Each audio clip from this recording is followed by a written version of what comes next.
All right, welcome everybody to the first ESG live chat. This has been pending for a while, and a lot of you have been requesting us that we should have a pool of experts come and talk about the utmost important thing that is being discussed all across the globe. You would be having a lot of individual discussions, corporate discussions, discussions with your peers, with your colleagues with regards to what is happening on the ESG side. Where are the reportings coming from? What are we doing as the world and as the global footprint to understand and ensure that all of our practices are aligned and they follow the ESG frameworks? There are numerous frameworks that are being talked about and spoken about. So what we have done is that we are bringing you the ESG Livecast series. Why am I saying a series? Because this is the first introductory session that we'll be doing today. And then going forward with each interval, we are trying and aiming that we bring subject matter experts, sectoral experts who have spent years and years discussing the topic, doing researches, doing projects that have been effective, and they can actually take these learnings and you guys can take these learnings forward and try to implement. So I am pleased to welcome all of you. Let me also start off with who were actually the brainchild behind getting these initiatives across to you. So my name is Noor. I am representing Mindworks International. That's my organization. And I'm so glad that the Brown Network has taken the initiative. Vakas is right here. If he can also wave hi, he's the CEO. His team is also here of bringing these discussions to life. We all understand the importance of continuous professional development and ensuring that our discussions are based, that are laser focused, and we can help out the community in terms of giving back. So, extremely delighted that we have a series of organizations that have also partnered with us, and a lot of their representatives are also here. But just to give you a few names that we wanted to shape the future of sustainability. We do understand, again, the kind of impact that everybody is seeing around themselves. We have recently also wrapped up a fantastic climate change fellowship just roughly a month ago as well. And we have seen how people have come to us in terms of asking us for more concerted efforts on the ESG frameworks as well. So just to mention all of our collaborative partners, the IFRSLab, HermesNet Limited, and Cognition Hub. I know Hina is here as well. She is representing Cognition Hub, and we have our other leaders also who are representing their individual organizations. So let me quickly take you through what the agenda is going to look like. So what is this 1 hour that we are spending here? We have fantastic speakers who have actually taken out their time looking at all of the disruptions that we have had, but we're still here to bring this webinar to you. So very quickly giving you an introduction of who do we have the lineup of speakers. We have our keynote speaker, Ms. Zonish Nayat, who's the additional joint director with the SCCP. Thank you so much, ma'am. I know you've gone through, literal miles to, be at this webinar. So I'll be coming around, popping around to you very soon. And then we have Asad Mahmood, who is sustainability expert. He specializes with the mitigation and adaptation area. So Asad sir, hello, hi, if you can wave so that we can see that you are here and everybody can know, yes, there you are. I'm also joined with Mr. Usman, who is the energy efficiency consultant. Usman, good to see you here as well. And I look forward to hearing from you. We do also have another speaker, but we are trying to see whether we would be in touch with Noman Sab as well. So Shafaq at the background is in touch with him. But with the internet disruption, I think we are unable to get him. But we'll cross that bridge when we get there. Looking at what are some of the areas as part of the first webinar series? What are we going to discuss today?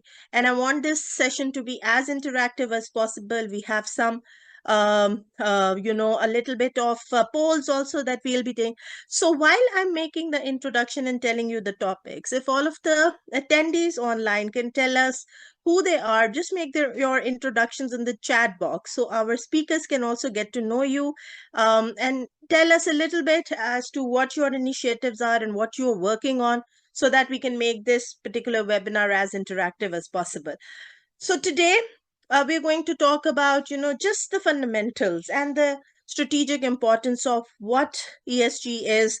Why is it the pain point of a lot of people, a lot of organizations, a lot of government organizations? Why is everybody concerned about the global ESG frameworks and standards? What is being done at an international level to build up these standards, and then what we are doing as a nation to nationalize these standards? That's where Zonesh, I'd like to hear from you as to what is being done in terms of reporting guidelines that SECP has been working on for a really long time. Where have we come around on those? So we'd love to hear that. We'll also be discussing some common, I would like to say, not challenges, but a little bit of hurdles that we see with organizations when it comes to ESG and its implementation. So that's also something that we'll be setting the tone for this. And finally, um, the worth, the plethora of resources and tools that are available. I like both Usman and Asad Saab to, mention and tell us that what are some of the tools, because that's where I get stuck, that which tool should we be using in terms of all the options and all of the choices that we have. So good to see you, everybody. Alex, thank you so much. And do also tell us which part of the world you are joining us from. So that'll be really exciting for us to know. Siam, good to see you. All right, wonderful. So a lot of researches. So without further ado, I'd like to go on to Zonesh. Zonesh, if you could tell us where we are in terms of, ESG being a topic specifically for Pakistan, where are we in terms of, SECP being a key stakeholder in this entire nationalization process, and where our national adaptability plans are actually concerned? Where does the ESG stand as a main key mandate? So over to you, Zonesh. Okay, thank you so much, Noor, for that warm introduction, and a big shout out to all our distinguished participants. Ladies and gentlemen, Assalamu alaikum. So I'm really grateful to the Brown Network, MindWorks, IFRSLab, Hermes Nat, and Cognition Hub for organizing this very timely webinar series on ESG. Before I start, I would like to say that as we reflect on the challenges of the past, it is certainly evident that collaboration is key to building a sustainable future. And this webinar series is indeed a welcoming initiative. So I'm actually very happy to be speaking here at this webinar. So if we have a global perspective, you would realize that global trends show that environmental stewardship or corporate social responsibility and good governance are no longer just a buzzword, but they are actually essential for the long-term success of all the entities. So as both the corporate registrar and securities market regulator, the SECP is committed to creating a regulatory environment that considers the environment, encourages corporate social responsibility, and lastly, but most importantly, promotes the good governance. So I would first talk about the environmental impact, as it is one of the main pillars of the UN Sustainable Development Goals, or SDGs, as we all know. And Pakistan, unfortunately, like many other developing countries, is lagging behind. So as per the recent World Bank climate-related, there is this report by the World Bank in which it says that climate-related risks could reduce our GDP by a whopping 18 to 20% by 2050. So that is actually a wake-up call for all of us to actually start doing some significant work. So on the ESG side, on the social responsibility arena, the SECP introduced the guidelines for corporate social responsibility back in 2013. These guidelines are voluntary, but they served as a roadmap for companies to make a positive impact on their communities. Hope most of you would be aware about our corporate social responsibility guidelines. So coming to the governance side, corporate governance is also all about encouraging compliance rather than just relying on regulations. So the companies should basically hold themselves accountable to their shareholders and investors by reporting their economic, environmental, and social impacts. So basically, this can lead to better risk management and cost optimization, and of course, improved decision making and a stronger reputation. So one of the benefits, as you would see, is a stronger reputation that a company is actually reporting on the ESG side.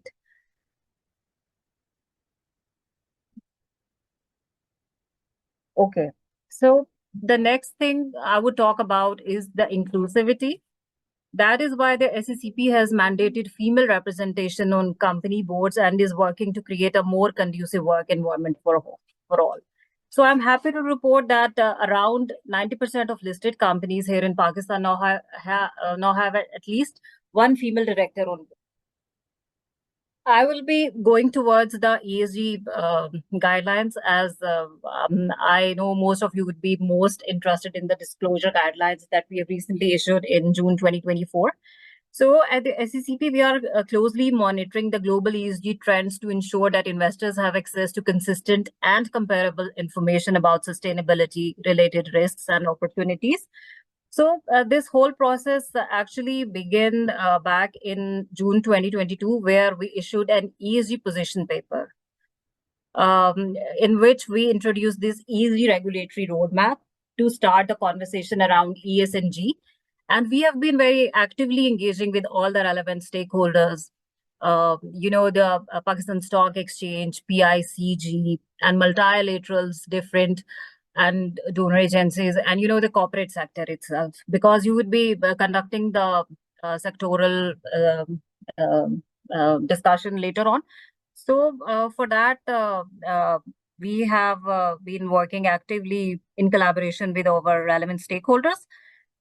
So if you want me to display a slide on ESG guidelines, I can do that. Otherwise, due to some bandwidth limitations, if you allow me to speak as it is. So please tell me how to go about it. We can carry on, Zonish, and we'll have the handout made available. If you could send that to us, and later, and we'll have it sent out to all of the attendees, and we could put it as part of the edit field that we do. Okay, sure. So I'll go as it is. So I'll be talking about the ESG disclosure guidelines. So we issued these guidelines back in June 2024 after a very thorough consultative process with the public and our key stakeholders. So basically, these guidelines are currently voluntary for adoption. So the first thing, what's the objective of introducing these guidelines? Number one, it is to improve transparency in companies' operation. Number two, to integrate sustainability into businesses to reduce environmental impact. And number three is to help investors make informed decisions. So these guidelines are currently applicable on the listed companies, but of course, unlisted companies may also take guidance to embark on their ESG journey. There are certain unlisted companies as well who are doing very well on ESG arena. So if we talk about the reporting formats, the companies can use any of the three reporting formats. For reporting their ESG performance, they can make it part of their annual report, or they can make a standalone or a separate sustainability report to showcase their ESG related activities, or they can just make online disclosures through their website. So we have given maximum flexibility to the companies to actually encourage them to embark on their ESG journey. So it's not very, burdensome for them to adopt a particular reporting format, because it could be costly, or it could be, we're not right now where everyone is at the same page in terms of the understanding on ESG matters.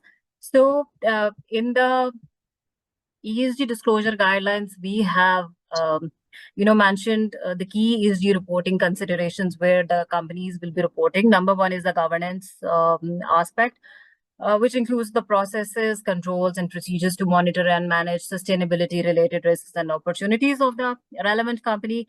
Then there comes the strategy, which is basically the approach for addressing sustainability-related risks and opportunities.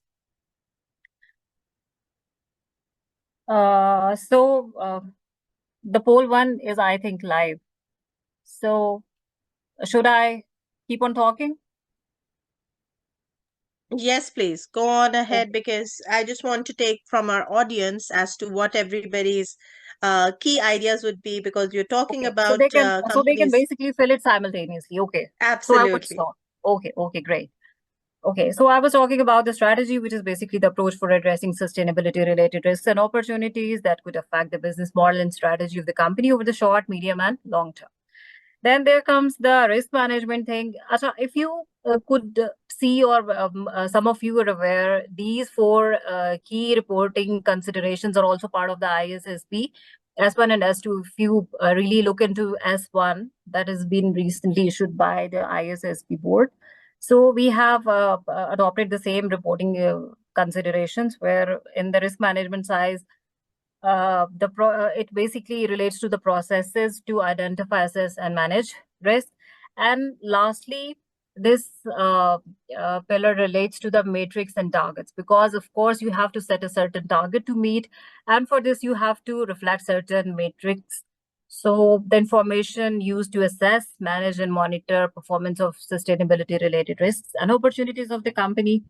So, lastly, I would be briefly touching upon the ESG pillars. So, under the environmental pillar, we have given the matrix related to GHG emissions, emissions intensity, energy usage, energy intensity, or the energy mix. Then there comes water usage, environmental operations, environmental oversight. Of course, the responsibility of the board and the management is very important because they have to basically set the tone and to lead this agenda. So then comes the climate risk mitigation and adaptation strategy in the sustainable sourcing. Then under the social pillar, we have CEO pay ratio, gender pay ratio, employee turnover, gender diversity, temporary worker ratio, non-discrimination, injury rate, global health and safety, child and forced labor, human rights, marketing, employee training and succession planning, and the working conditions. Lastly, for the G pillar, we have included the board diversity, board independence, as we have already discussed a bit about the presence of female board members on the boards of listed companies. Then there comes the incentivized pay, collective bargaining, supplier code of conduct, ethics and anti-corruption, data privacy, sustainable reporting, disclosure practices, external assurance, and board competence, where we are encouraging board members who are well versed with the whole ESG thing. So, if we talk about the reporting frameworks or standards, we have also given the liberty to companies, like they can use the global reporting initiatives or they can start using the ISSB standards S1 and S2. But of course, as a global baseline, we are encouraging companies to basically adopt ISSB standards.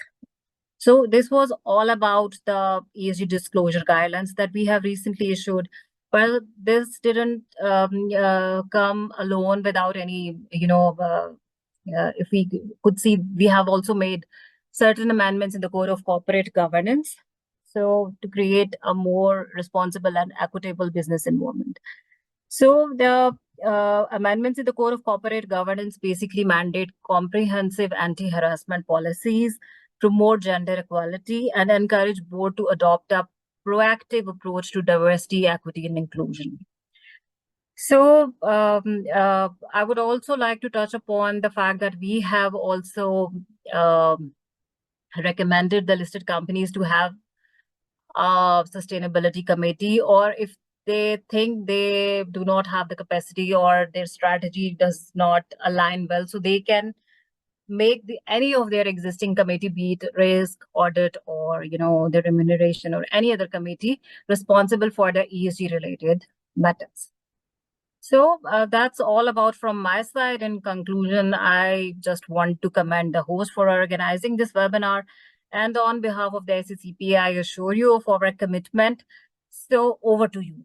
Thank you. Thank you so much, Zonesh. I think very nicely covered in terms of all that the SCCP is doing, and it was heartening to see that from 2013 we have come a long way. It has taken more than almost a decade, for us to like review the guidelines again, and just, look at ways in which we make it easier for companies to also look at ways in which they can benefit from integrating the ESG practices as well. I do Exactly. know for a Noor, fact so that, I just wanted to add that we have basically graduated from the CSR guidelines to the ESG ones absolutely. because they are more comprehensive. So we are anticipating companies and the corporate entities and other stakeholders to adopt them. So I just wanted to add Abs- that. Absolutely. I remember the first consultative session in 2013 that took place with SIPE when we were launching the CSR guidelines. And again, the discussion at that time was also that, yes, we have kept the reporting voluntary for the organizations to just look at how they can implement these practices. But the benefits uh, stand true, many, many different dimensions, and there are different aspects of this. This is essentially why I had put up the poll, and it was exciting. Thank you for everyone to participate, and there'll be more polls coming in as well. But the results, I'm sure all of you can see right here. And this was a trick question, by the way, because I'd said ये हमने नहीं लिखना था, select all that apply, but that's my bad, Saima, no worries. But essentially, just looking at all of these things that benefit organizations, and I'm sure as part of this webinar and many more to follow, we'll be looking at ways in which organizations can actually benefit in real life case studies where you can see the business impact and the ESG impact go hand in hand. So, Usman, this brings me first to the first question that we have. Yes, absolutely. Thank you so, Zonish. Thank you so much for your time. I know you were traveling and you took out time. You had really bad internet, but thank you so much for your time. We look forward for these guidelines and we'll send it across to each of the attendees of the webinars as well. Okay, So thank just you, Noor. Thank you so much. I just wanted to add something. If any participant has any question regarding the ESG guidelines or any of the efforts of the SCCP, so they can basically ask me or they can post it later on. So because as you know, I have a difficult situation, so I'll be quitting soon. So if there are any question, I would be happy to address right away. No worries. Wonderful. I think we can carry on that discussion in the chat box if you have any specific questions for Zonish. And meanwhile, we'll carry on with the discussion. So, yes, Usman, just building up on the first poll question, but I'm just going to bring it round to you. There has to be a lot of, discussion and disclosure when we look at ESG. But what are some of the fundamental pillars that you would say that an ESG framework or a plan should encompass? And why is it important for businesses to actually have those principles embedded as part of their business strategy? First of all, Assalamu alaikum, and thank you for inviting me to this session. It's enlightening, enlightening for a lot of us, and the participants. And I hope the discussion that we are going to have today, is going to be fruitful for a lot of participants. In terms of the question that you asked for, in the poll, the first thing that we need to look at is, the favorable conditions for the ESG implementation. Now, if you look at what Zonesh had mentioned, and what SCCP has done in last 4 years, particularly in Pakistan only, the flexibility, the guidance, and the amount of effort SCCP has put in, for companies to come in, and implement ESG, that is really commendable. So thank you to SCCP and the partners and all concerned who have made a collaborated effort in there. Now, what is the main issue that we have, or the main issue that we are facing in terms of implementation?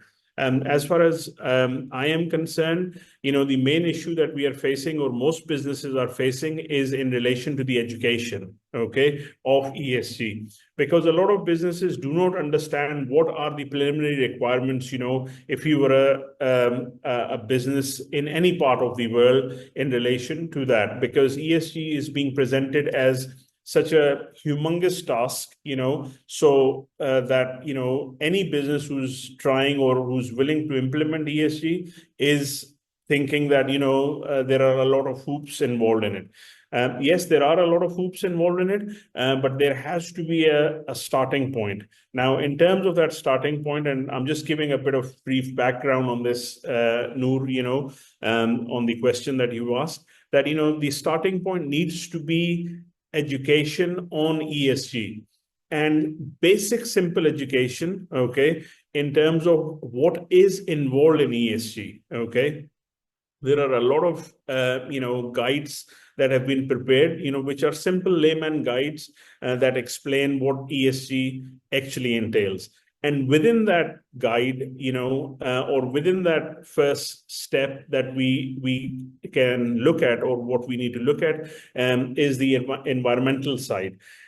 And that can be simple things like, how are we, or how is our business affecting, the environment, and what can be done in relation to, sort of implementation of that ESG strategy. So point being that the first thing that we need to look at is the education of masses. And then the second thing that we need to look at is, starting point again, from my perspective, is start from the environmental side, the environmental impacts that we are having, as businesses, as individuals, and so on and so forth. I mean, if you look at the GCC countries, Middle East, UAE, Oman, Bahrain, they have already started implementing the ESG strategies. There is a requirement in some countries. It is not mandatory, but in other countries, it has become, the reporting has become mandatory. But along the same lines, the businesses from various different industries need to pick and choose as to where they want to go. But like I said, from my perspective, the first stepping stone needs to be education of masses, and followed by, looking at the environmental strategy as to how we would move forward. Wonderful. Thank you so much, Usman. And that's actually the very important aspect in what you're saying is that there has to be some kind of like your foundation work that you're saying in terms of understanding and educating the whole team. I know Farooq Saab is here. He's representing Best Way.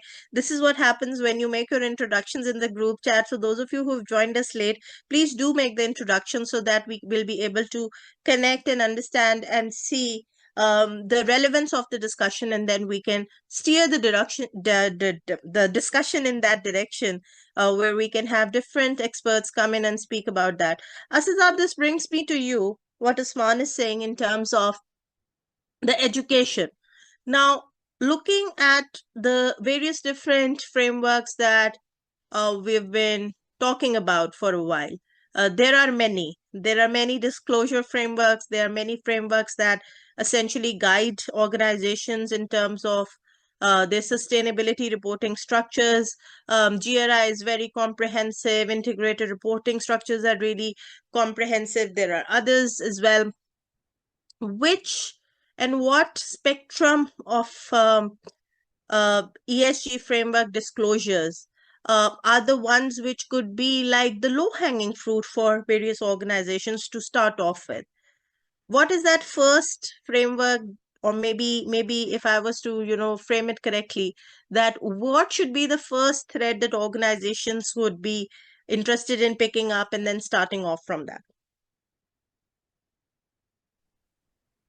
Well, I think very important points have been shared by Usman Saab, and you also have mentioned a few important aspects. And definitely there is a sort of, there are different frameworks and the standards, but at the end of the day,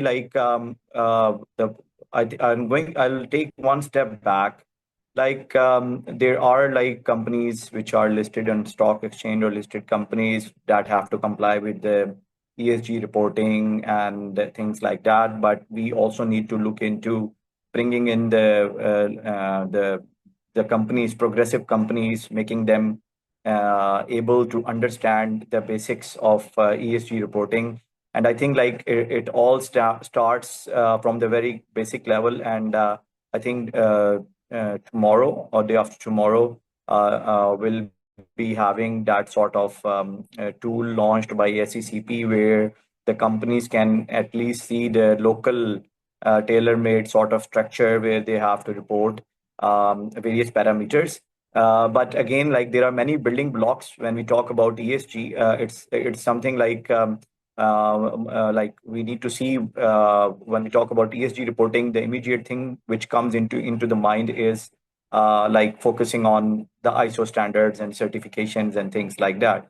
So having said so, those organizations which are familiar with sort of different carrying out different management system audits and reporting, so they would be the first ones which can really understand like all the aspects of ESG aspects and the relevant ISO standards that could be chipped in. And the simplest one is basically in Pakistan perspective is the quality management system, where a lot of trust was there.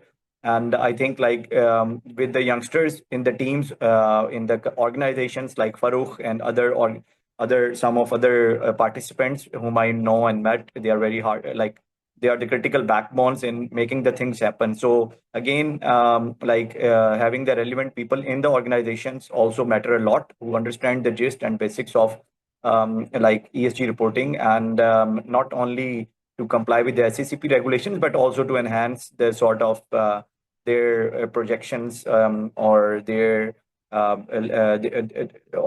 products or their and their day-to-day business affairs whenever they speak at international levels or present. And export-oriented sector, definitely it's something like a compulsion that would be coming up. And as I also say at different platforms, that after 2030, world is going to split into like two parts: those complying with all the so-called like international standards and the compliance related aspects which we have to look into. And secondly, like I think that SECP and this consortium which is working now, they have a very important role to play in order to keep the momentum going. And definitely at the end of the day, those who are implementing these things are something like which have to take the lead. And specifically like some of the important ESG parameters like GHG inventory is coming up very quickly to be reported as an energy intensity and things like that. So I think like all these things could not these numbers don't come on their own. And there has to be there are certain certifications programs, energy audits and environmental audits. A lot of work has to be done to just get that one report which has transparency, and one can then say on the basis of reports and skill sets that the organization or the company is complying with all those standards. So it's just like easier said than done sort of thing, because like once you go on that track, we need to see into the integrated management system approach. There used to be earlier, when there were 2 or 3 standards very commonly known in the industries in Pakistan, like ISO 14000, ISO 9000, and then came ISO 50001 and things like that. But there are other governance related and social aspects related codes and standards that have yet to be promulgated or have to be taken on. Like there have to be a sort of wide scale adoption and acceptance by the organizations to really get going the market related to ESG. And the consulting side has a very important role to play, apart from the organizations and their sustainability focal persons. So I'll just stop over here, and then we'll pitch on the discussion from there onwards. Absolutely, Asad Saab, and a very I think very beautifully you have summarized what should be the goal for actually businesses as well. And I'll just like to touch base on what you said about the compliances become mandatory a lot when we are looking at the exports. Any organization that's looking at exporting their services, their products, their goods, it is why we should be looking at they should be the ones looking at adopting these ESG practices. So there's another poll on. I can see how many of you have voted. So those of you who haven't, please do that, because this was just for us to, play the devil's advocate in terms of what challenges or what possible hurdles do organizations feel. And I think, Asad, what you had also mentioned, that we went from the ISOs to the actual very comprehensive frameworks and standards quite quickly. And for most organizations, we do have accountants herein as well, whose mandate it is to actually generate these reports. But then the concept of having a separated ESG department, or maybe subject matter experts that are actually supposed to work on sustainability initiatives. Usman, you spoke about the education bit, as in to allowing professionals to, understand the standards themselves, pick up the ones and the level at which they should be implementing that in their organizations. But I want to bring both of you speakers back on the poll, and I'm going to share the results very soon because they're really close. What are some of the prospective challenges? Where do we feel that organizations feel that what's in it for us?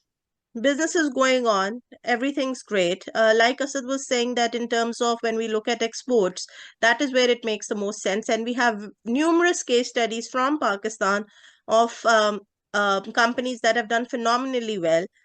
Just very recently, just this week, earlier in the week, I was reading about Interloop getting the AWS allowance for water stewardship standards, which Asad also spoke about, becoming the first company in the textile sector to actually have that particular certification. It has to come with a financial and a business benefit. Usman, what are your thoughts on this? Looking at the poll results, all of these are applicable when we look at the businesses side of thing and what the key stakeholders might be looking at it.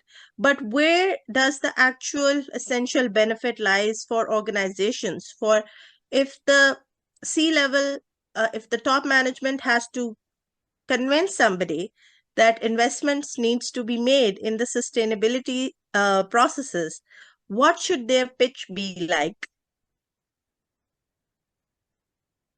Okay, so I'll give you an analogy here. When a child is born, we give them whatever they like to eat. We feed them, chicken, we give them rice, we give them chapati, we give them roti, whatever, is there. And as they progress, we say, mashallah, hamara bacha kitna healthy ho gaya hai, and as they progress, once they get into their teens, and when the baseline starts to increase, at that point, then we start saying, oh, kitna mota ho gaya hai hamara bacha, and as we get into our 20s and 30s, we get engulfed in different ailments like diabetes, high blood pressure, and so on and so forth.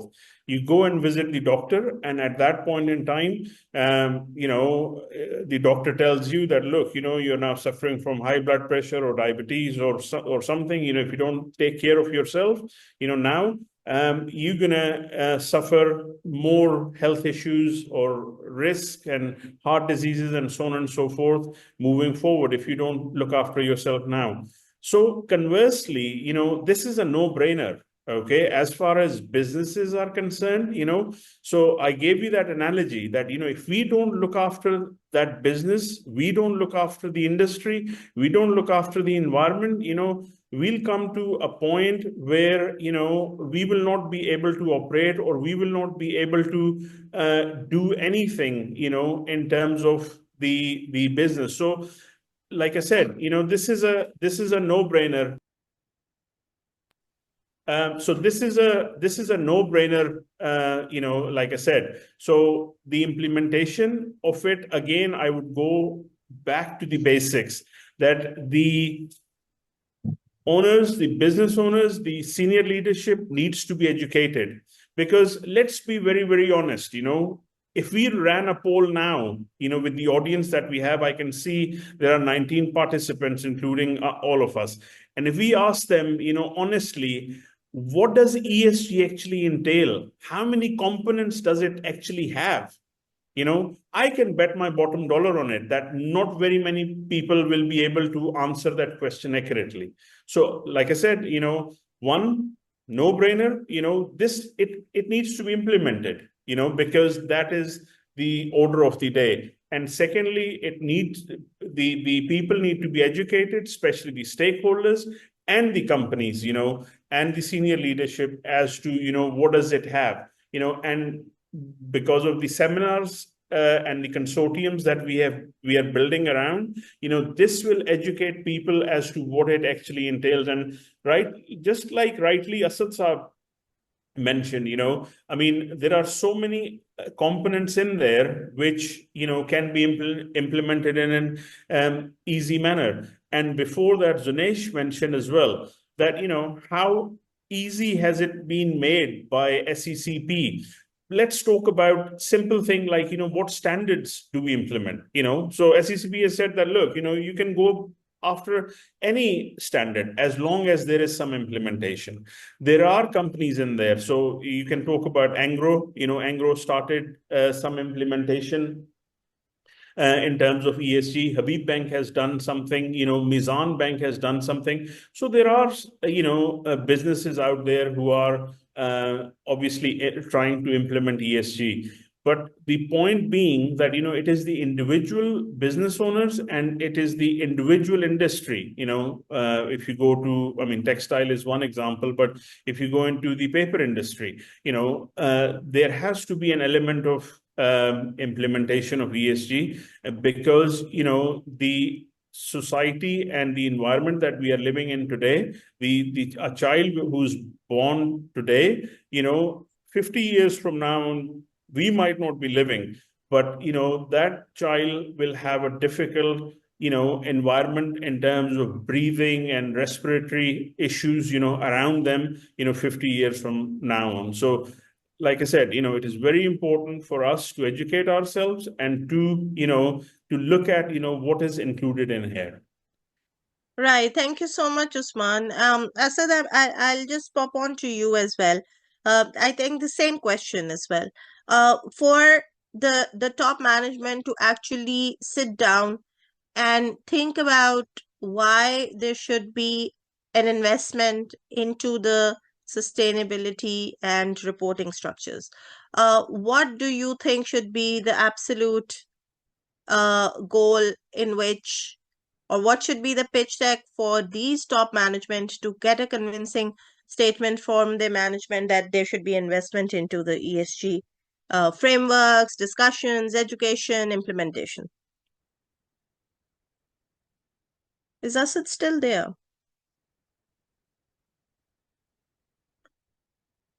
Yeah, I can. Yes, I am. Okay. Yeah, I switched to the other device, so there is some. So, am I audible? Yes. Okay. So I missed some the question, in fact, because I was having some internet fluctuation over here. So, but while I have also seen some of the comments in it in for the enabling environment, I think that was being discussed. What's there in what's there for the higher ups in the organizations in order to make a win-win situation and the case where they can go for ESG certifications, ESG reporting and compliance. So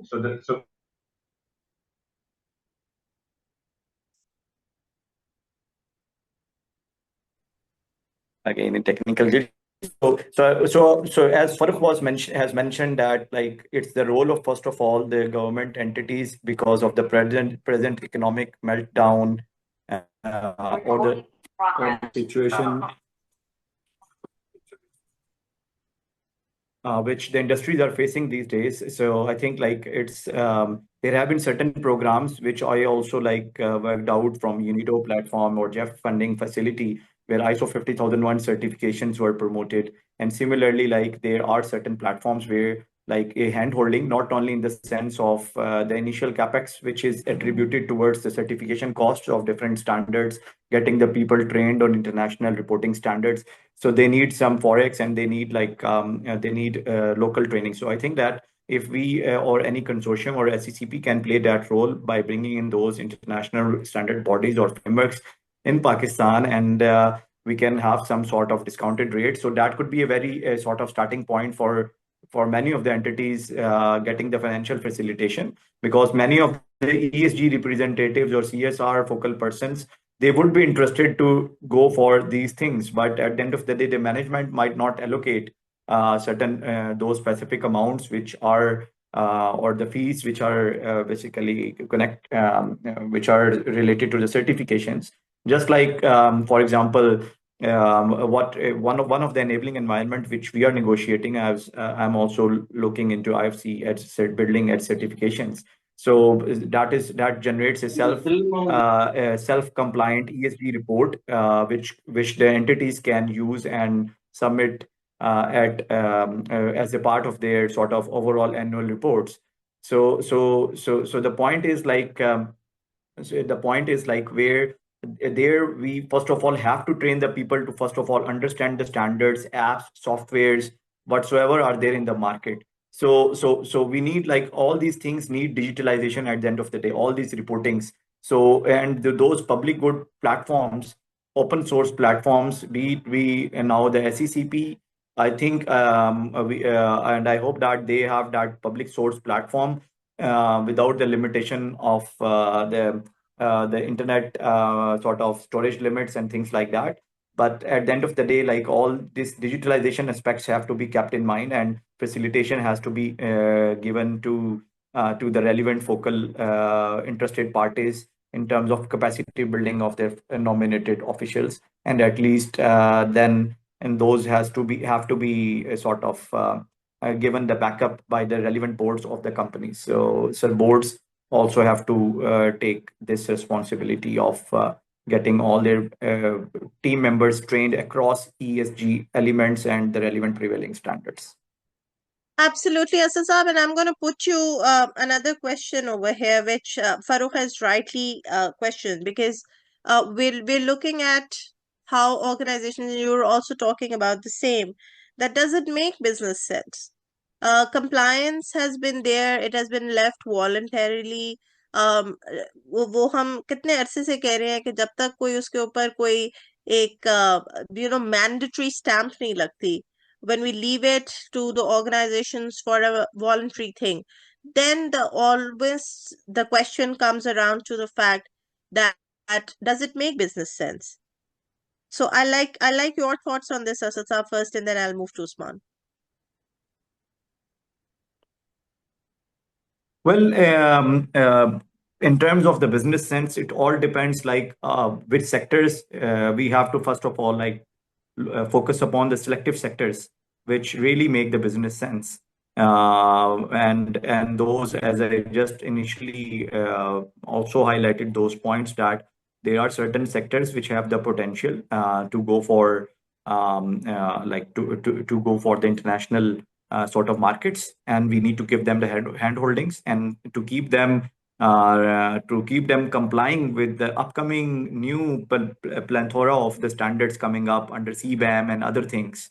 So it is ultimately going to help them to help the industries to just like enter into phases from jogging phase to walking phase, and walking phase to running phase. So this is something like and as also like Usman Sir mentioned that like you need to start off with one of the element in which you have the strength, the relevant organizations, and the thrust of the government counterparts and the chamber of commerce and industries, where they, being the important stakeholders in it, they have to play their role, and those sectors which really have potential to transform and that can really attribute towards making business sense. We need to focus on those to have a win-win situation.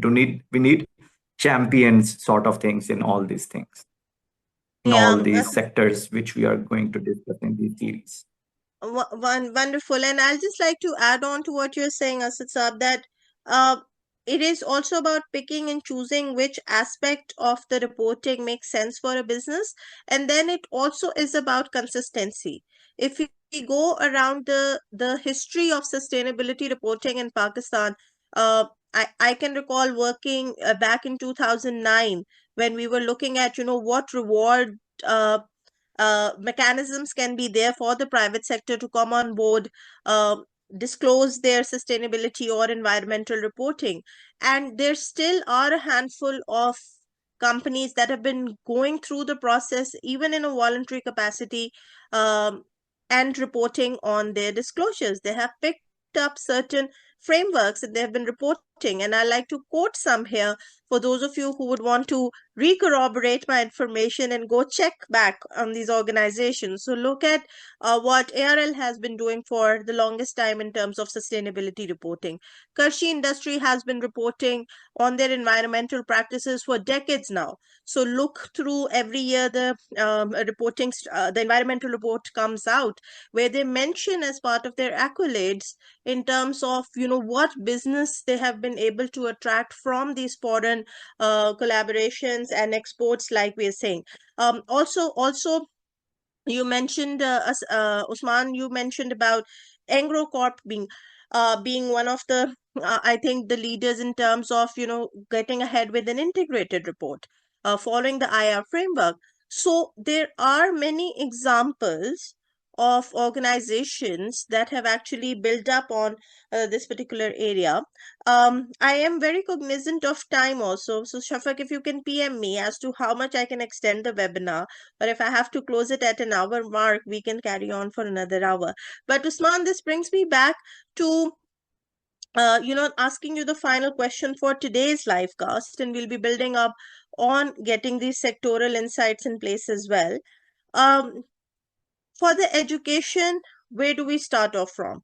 I know Asad has mentioned that he's working on certain programs. I'm sure they're for the private sector individuals as well, backed with some donor collaborations as well, where private sector should be the focus in terms. The government also comes on board, and the donor brings in the money where the education part can be given, like you're saying. What other initiatives can organizations take other than education within their organization's mandate that they should work around getting started and having these board discussions on ESG? So, Asad Saab has shed a lot of light on this as to, different programs. Now, if you look at, the industry around us, and these are, names that we hear every single day. So let's talk about K Electric, okay? K Electric has picked up ESG, okay, despite its financial issues, despite its operational issues. You hear every single day that there are protests taking place outside K Electric's head office, However, they have picked up two elements, okay? Number one, under ESG, number one is the renewable energy. They have said that, okay, fine, we are going to look at ESG as renewable energy. Okay, that is going to be our first component. Then they have looked at it and they have said that, we will look at consumer engagement. Okay, so in terms of, community development. Okay, so they have picked those two elements in there. So because, like I said earlier on in response to the previous question that I was asked, that, ESG, can be a minefield depending on which industry you are targeting. Hence why it is very important that, one, we look at educating the people involved, whether that be the masses, that be the consumer, that be the board members, that be the senior management, junior management, middle tier management. And second thing is that, at this point in time is voluntary. Okay, so we pick up an element and we can start moving on there. Then the second example that we have is Lucky Cement. okay, again, an everyday name that we hear, they have said that, okay, fine, we will not implement ESG 100% to its core. However, what we are going to do is that we will pick up certain elements from that ESG and we will look into it and we will start promoting ESG through those. Now, what are those initiatives? Okay, number one is carbon emissions, okay, carbon reductions, and number two, that their social initiatives as to what they can do with certain elements of the society. I know that they're working with, a certain rehab, where, people who are into drug addiction and so on and so forth. So they're working on that and helping reduce the carbon emissions. So the point being that, the whole idea about, what's in it for the senior management or the businessman or the business owner, or whether it's a mandatory element or not. Okay, I can sit here and give you analogies, all day long. If you talk about, slightly going off the subject or the topic, but if you look at the Safe City in Lahore, so the Safe City project, even if you are at a red traffic light, okay, and you try and edge your car forward, whereby there is a white line there, okay, and if your tires are on that white line, they issue you a fine. Okay, we all know that. We comply. We make sure that we stop our vehicles behind that white line. So if there are, compliance issues, in there, if there are no effective compliance in the ESG market, okay, this will always for lifelong, our grandchildren can come here and this will still be a voluntary scheme. Okay, so we need to take into account the long-term goals and long-term effectiveness of ESG implementation as to what we will be able to achieve. And like I said to you, 50 years from on, if we don't take the right steps today, the decision makers who are sitting there, if they don't make the right decisions today, we are going to have issues 50 years from now on, and our children and our grandchildren, will be facing issues in terms of the environment. So going back to the basics, education, and also making sure that, this is a good thing to have. ESG is not like a tax or a burden or something like that. It's something that we should have in there. And the advocacy level, on the government, Zonesh has already mentioned about the steps SCCP is taking, so there should be more advocacy from people like ourselves, about ESG, and only then that this can move forward. Wonderful. Thank you so much, Usman. Asad Saab, I'll move on to you for some final comments. I was sharing the poll results, but I would want that these poll results should be here and we just look at who's likely to be more affected in a positive way or influenced in a positive way with the company's ESG performance. So I like some final thoughts from you, Asad Saab, and then there is one or two questions that I'll definitely like to take. And if our attendees, if you have any more questions, please feel free to type into the chat box because we'll move on to them. But Asad Saab, before we go forward, which of the four do you think are the most influenced out of the four that you see on the screen? Well, I think it's the initial perspective which is towards like investor side, but again, the customers, until unless you don't educate your customers, so it's a pull and push system we need to look at the end of the day. So as I just mentioned that we need to develop that environment in which the natural organic pull comes in, just like.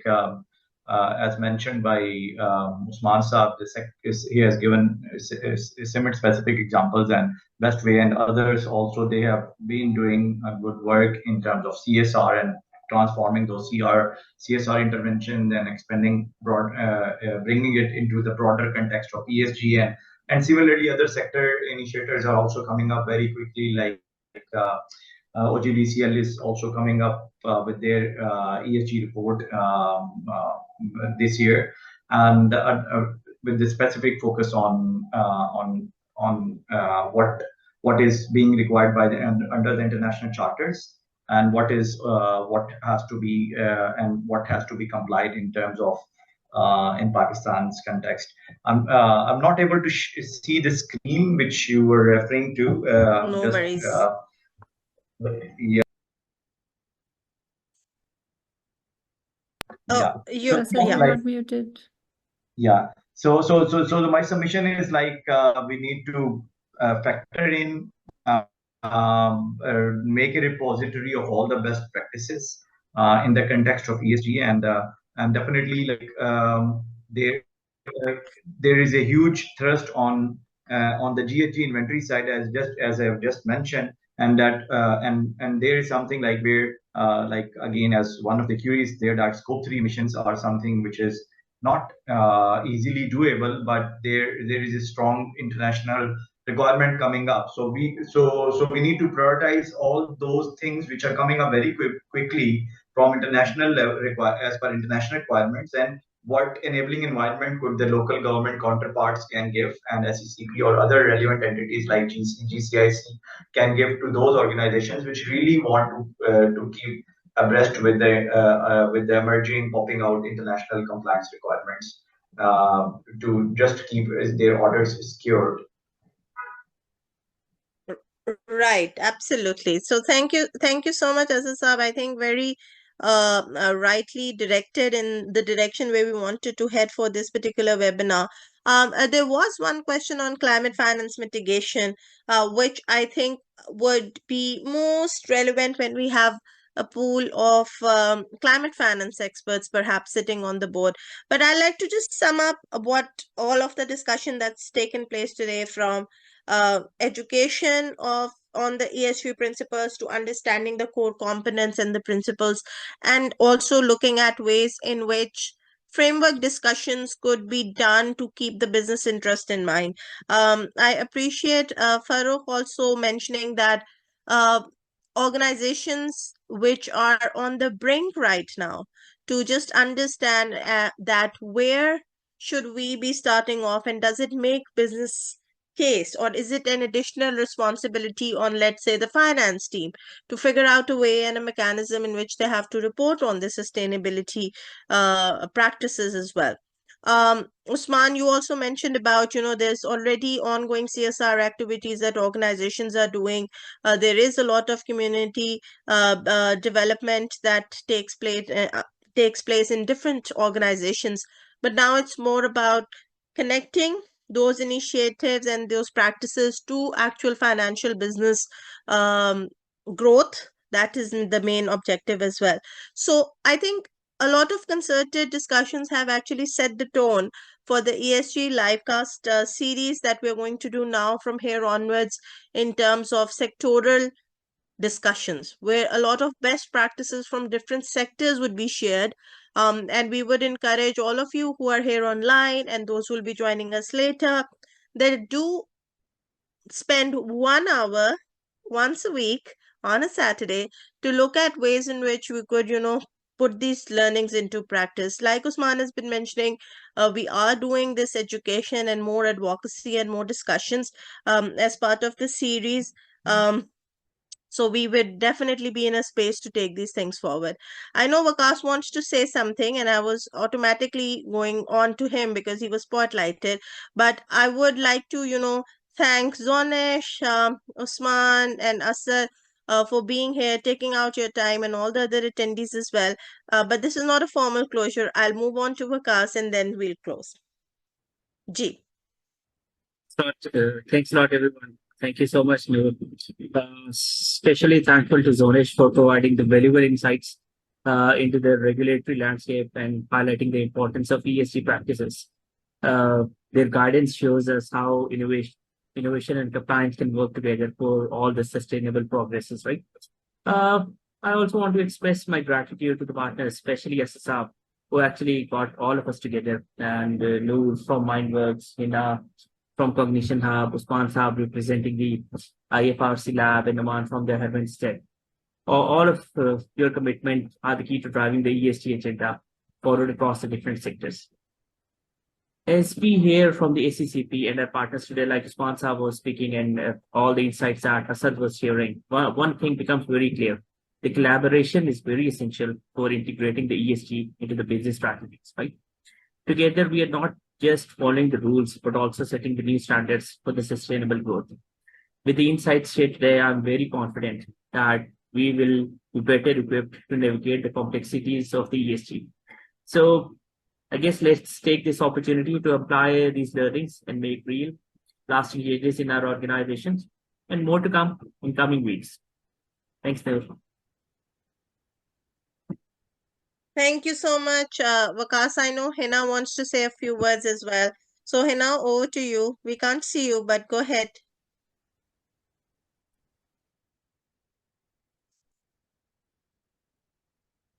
You're muted.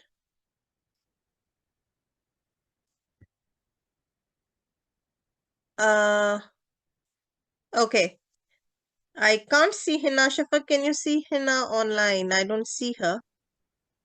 No, I can't See that either. she has left, I guess. Uh-oh. Okay, so we're so sorry, but for sure, this is not the end. We are carrying on with the ESG live session. When's the next session, Siam? That is my question as well. So, Shafaq, I've been put on the spot. So when's the next session? We are inshallah planning the next session on IT and telecommunications on 12th of October. Wonderful. So that's in a week's time, Saim. I hope that answers your question. But stay tuned for the LinkedIn pages. We share it on all of our partners' pages. You can see them at the background, the Brown Network, MindWorks, Cognition Hub, IFRSLab, and HermesNet. And yeah, am I missing somebody? No, I'm not. Thank you so much, everybody, for your time on a Saturday. I appreciate with all the internet disturbances and the rain in Islamabad, but I appreciate all of you taking our time. Do let us know what other areas and topics can we bring the ESG discussions forward to you. Special thanks, Asad Saab, Usman Saab, and Zonesh for taking our time and being here. And we look forward to more concerted discussions with you, and hopefully we'll be learning a lot along the way as well. Thank you so much, everybody. Have a great rest of the weekend, and we'll see you soon. Allah Hafiz. Thank you so much, Noor, and Thanks thank a you lot. so much, Brown Network, MindWorks International, and everybody who joined. And thank you so much, because I'm sorry I just got disconnected when I started speaking. But you know, I can see the challenges in Pakistan of internet and everything. But despite every